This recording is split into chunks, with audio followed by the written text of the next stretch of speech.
جانتے ہیں بس ایک اللہ راضی رہے تو دنیا کا معیار تو بدلتا ہی رہتا ہے۔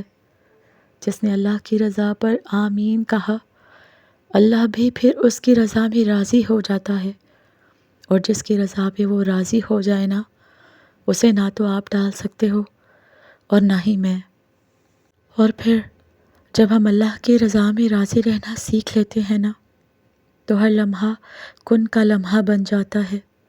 پھر کوئی دعا ادھوری نہیں رہتی اور کوئی شکایت باقی نہیں رہتی۔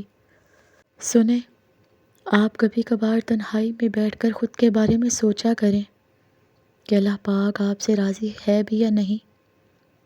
رات کی تنہائی میں خود پر دھیان لڑایا کریں کہ کتنی دفعہ آپ نے نام محمد صلی اللہ علیہ وآلہ وسلم آپ کی زبان پر آیا ہے، کتنی دفعہ آپ نے درود پاک پڑھا ہے۔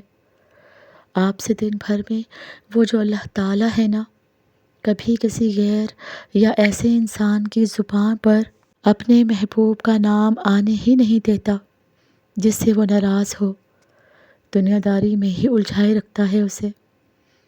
انہیں ہر وقت، اور یہ بات تو آپ دل سے نکال ہی دیں کہ درود شریف آپ خود پڑھتے ہیں، اللہ تعالیٰ آپ کو یاد دلاتا ہے کہ یاد رکھیں کہ پڑھو، آپ کا دھیان اس طرف لاتا ہے کہ پڑھو درود شریف، یاد کرو کہ اچانک آپ کے دل کو اداس اور بھاری کر دیا جاتا ہے تو آپ فوراً درود شریف پڑھنا شروع کر دیتے ہو۔ یہ بھی عنایت ہے۔ میرے رب کی تنہائی کے بعد پھر یقین سے ملاقات ہوتی ہے۔ جب تنہائی روح کا حصہ بن جاتی ہے، تب اللہ روح کو یقین سے منور کر دیتا ہے۔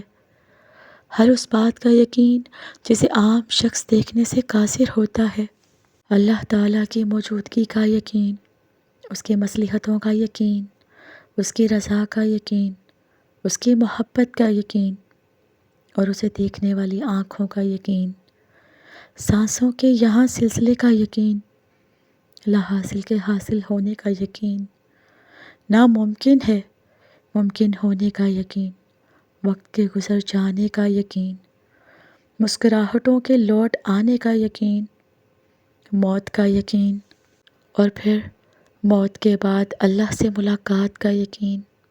حیرت کی بات یہ ہے کہ اللہ کو ڈھونڈنے کے لیے ہمیں اس کے پیچھے بھاگنا نہیں پڑتا، نہ ہمیں اسے پکارنا پڑتا ہے، ہمیں بس اپنے ارد گرد نظر دورانی پڑتی ہے، اور ہر جگہ بس وہی دکھائی دینے لگتا ہے۔ پھر اس کے لیے تو ہمیں کوئی جتن نہیں کرنا پڑتا نا، بس ہم نے جستجو کرنی ہے اس کی، اور وہ ہمیں مل جاتا ہے۔ پھر اللہ کو بہت پسند ہے جب آپ دنیا سے نہیں اس سے مانگتے ہیں، جب آپ بے بسی کا رونا کائنات کے سامنے نہیں اس کے سامنے روتے ہیں، جب آپ سب ختم ہو جانے کے بعد بھی اس یقین کے ساتھ دعا کرتے ہیں کہ اس کے سوا کوئی آپ کو کچھ نہیں دے سکتا۔ دعائیں ناممکن چیزوں کے لیے ہی تو ہیں، ایسی چیزیں جو آپ کی پہنچ سے باہر ہیں، ایسی چیزیں جو آپ کے مقدر نے آپ سے چھین لی ہیں، ایسی چیزیں جن کے ملنے کی آپ کو کہیں سے بھی امید نہیں تھی، ایسی چیزیں جن کے ہونے کا آپ کبھی خواب میں تصور کر سکتے تھے، ایسی چیزیں جن کے مخالف ساری کائنات آ کر کھڑی ہو جائے، اور ایسی چیزیں جو آپ کے تخیل میں بھی نہ سما پائیں، ایسی چیزیں جنہیں ماننے سے آپ کی عقل انکار کر دے، ایسی چیزیں جن کے رونما ہونے کا آپ کو احساس تک نہ ہو، ایسی چیزیں جن کو دیکھ کر آپ کی عقل دنگ رہ جائے، جنہیں نہ کبھی کسی نے دیکھا ہو اور نہ کبھی سنا ہو، ایسی چیزیں جن کے تذکرے سے الفاظ بھی گھبرائیں، ایسی چیزیں جو آپ سوچتے ہو کہ کبھی حقیقت نہیں بن سکتی، جن کے ہونے کا علم آپ کی چھٹی حس کو بھی نہیں چھو سکتا۔ دعائیں پھر وہ معجزہ ہیں جنہیں آپ کا نصیب بھی نہیں روک سکتا۔ دعائیں وہ کن کا سوال ہیں جنہیں اللہ کبھی رد نہیں کرتا۔ دعائیں تو پھر ان چیزوں کے لیے ہی ہیں جو دسترس سے نکل جاتی ہیں، بس ایک صدا کی بات ہوتی ہے اور ہر کھوئی ہوئی چیز واپس مل جاتی ہے۔ تو پھر مایوس کیوں ہو؟ آپ اس پر یقین رکھو نا، ایسا یقین جو ہر شخص سے پاک ہو۔ وہ یقین رکھنے والوں کا تعارف یوں کرواتا ہے کہ یہ وہ لوگ نہیں جو گرنے کے بعد ہمت ہار جاتے ہیں، بلکہ یہ تو وہ لوگ ہیں جو بار بار گرتے ہیں اور بار بار میری جانب پلٹتے ہیں۔ وہ یہ نہیں کہتے کہ ایسا کیوں ہے، ویسا کیوں ہے یا رب۔ وہ سوال نہیں کرتے، وہ تو بس میرے جواب کا انتظار کرتے ہیں۔ ہم ساری زندگی ایک دوسروں کے عیبوں کو بے پردہ کرنے میں گزار دیتے ہیں اور اپنے عیبوں کی جانب دیکھتے بھی نہیں ہیں۔ یہاں ہم میں سے آج کوئی ایسا شخص نہیں ہے جس نے اپنی زندگی میں کچھ کھویا نہ ہو کبھی۔ کوئی شخص ایسا ہو جو مکمل ہو۔ ہم سب اپنی اپنی جنگیں لڑ رہے ہیں اور اپنی زندگی کی جنگیں لڑ کر یہاں تک پہنچے ہیں، جن کا علم صرف اللہ تعالیٰ کے سوا کسی کو نہیں ہے۔ کوئی بھی سفر آسان نہیں ہوتا، کوئی بھی راستہ ٹھوکر سے عاری نہیں ہوتا۔ اللہ تعالیٰ قرآن پاک میں فرماتے ہیں، بے شک میں ان کے قریب ہوں۔ اس آیت کا پھر اگلا حصہ کچھ یوں ہے کہ جب پکارنے والے مجھے پکارتے ہیں تو میں ان کی دعا قبول کرتا ہوں، تو لازم ہے کہ وہ میری بات مانیں اور مجھ پر ایمان لائیں تاکہ وہ ہدایت پائیں۔ لیکن میں چاہتی ہوں کہ آج آپ صرف اس لائن پر غور کریں ذرا کہ بے شک میں قریب ہوں۔ آپ نے کبھی یہ محسوس کیا ہے کہ جب آپ بہت غم زدہ ہوتے ہیں یا پھر بہت اداس ہوتے ہیں تو آپ کا دل چاہتا ہے کہ کوئی ایسی ذات آپ کے پاس ہو جسے آپ کا خیال ہو، جو آپ کے دکھ کو سمجھے، جس کے سامنے آپ بغیر کسی خوف کے اپنی سب سے کمزور سائڈ لا سکیں۔ تب ہمارا جی چاہتا ہے کہ کوئی ہمارے اتنا قریب ہو کہ اسے منہ سے بول کر اپنے سارے دکھ بتانے کی بھی ضرورت نہ پڑے۔ اور پتہ ہے کب منہ سے اپنا حال بتانے کی ضرورت نہیں پڑتی؟ جب دل ایک دوسرے کے قریب ہوتے ہیں، جب ہمیں سامنے والے سے محبت ہوتی ہے، پھر ہم اس کے کہے بغیر ہی اس کے اندر کی کیفیت کا اندازہ لگا لیتے ہیں۔ بالکل ایسے ہی اللہ تعالیٰ ہم سے فرما رہے ہیں کہ وہ ہمارے قریب ہے۔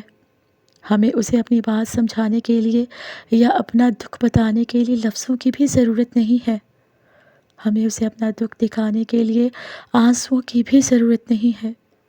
اکثر ایسا ہوتا ہے کہ ہمارا دل غم سے پھٹ رہا ہوتا ہے، لیکن ہماری آنکھیں بالکل خشک ہوتی ہیں، اور تب ہم سوچتے ہیں کہ اللہ کے سامنے روئیں گے نہیں، تو اللہ کو ہماری تڑپ کا کیسے پتہ چلے گا؟ جب اللہ نے آپ سے فرمایا ہے کہ وہ آپ کے قریب ہے۔ ہم اگر انسانوں کی بات کریں تو جسمانی طور پر بہت سے انسان ہمارے قریب تو ہوتے ہیں، لیکن روحانی طور پر ہم بالکل اکیلے ہوتے ہیں۔ بہت سے لوگ ہمارے ارد گرد بیٹھے ہوتے ہیں، لیکن پھر بھی ہمیں محسوس ہوتا ہے کہ جیسے ہمارے ارد گرد بس تنہائی ہے، ہمیں سننے والا، محسوس کرنے والا کوئی نہیں ہے۔ ہم ہنستے ہیں اور لوگ ہمیں دیکھ کر سمجھتے ہیں کہ ہم خوش ہیں۔ ہم مذاق کر رہے ہیں تو لوگ ہمیں دیکھ کر سمجھتے ہیں کہ ہماری زندگی میں سب اچھا چل رہا ہے۔ ایسا ہوتا ہے، ایسا تب ہوتا ہے جب ہمارے دل ایک دوسرے کے قریب نہیں ہوتے۔ لیکن اللہ تعالیٰ ہمارے سب سے قریب ہوتا ہے، جو ہمارے اندر کی ایک ایک کیفیت کو جانتا ہے۔ وہ جانتا ہے کہ ہم کس تکلیف سے گزر رہے ہیں، ہمارے اندر دل و دماغ میں کیا چل رہا ہے۔ اللہ پاک ہر چیز کو جانتا ہے۔ We can never be able to count the blessings Allah has showered upon us۔ یاد رہے کہ اللہ کو راضی کر لینا فتح ہے، کامیابی ہے، اور اللہ کو ناراض کر لینا شکست ہے۔ بس اس کے راضی ہونے کی دیر ہے، پھر ساری کھوئی ہوئی چیزیں پلک جھپکنے سے واپس لوٹ آیا کرتی ہیں۔ اور پھر جب اللہ تعالیٰ راضی ہوتا ہے تو ہر چیز کو وسیلہ بنا دیتا ہے۔ اور یاد رہے، سب سے جلدی راضی ہونے والی ذات صرف اللہ تعالیٰ کی ہے۔ ہماری ندامت کا صرف ایک آنسو اسے ہمارا بہت قریبی دوست بنا دیتا ہے، اور جس کا سب سے قریبی دوست اللہ تعالیٰ ہو تو اس کا کوئی بھی کام کیسے رک سکتا ہے بھلا؟ تو بس پھر آپ اللہ تعالیٰ کے اتنے قریب ہو جائیں کہ آپ دعا مانگو اور فرشتے اس پر آمین کہیں،